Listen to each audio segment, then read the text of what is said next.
为白话字变台湾字的时代意义。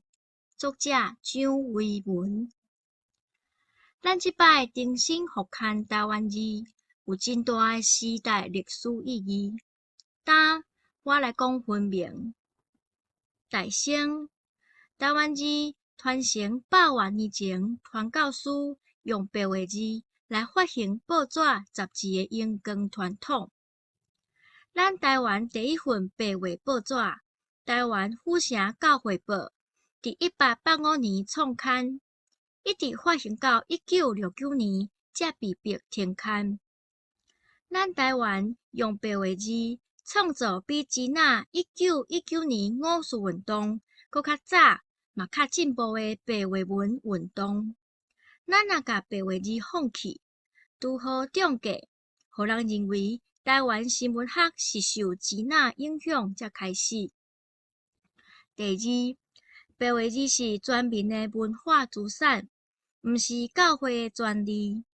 虽讲白话字捌封号做教会罗马字，是为教会开始起鼓吹送，毋过，呾伊已经变做全民的文化资产。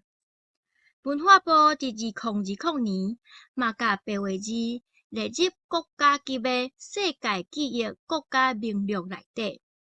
咱甲看厝边越南，因即马用的国家文字，源头嘛是17世纪的教会罗马字。因的教会罗马字落尾变越南国语字，咱白话字变台湾字，就是毋望伊未来变台湾国的国语字啦。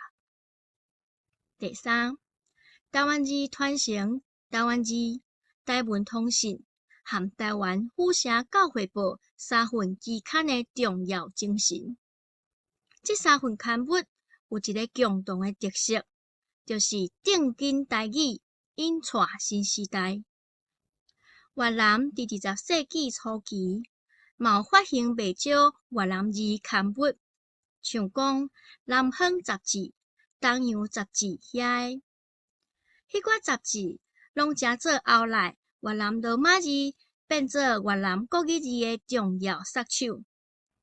咱台湾字就是引带白话字变做台湾国语字的重要刊物。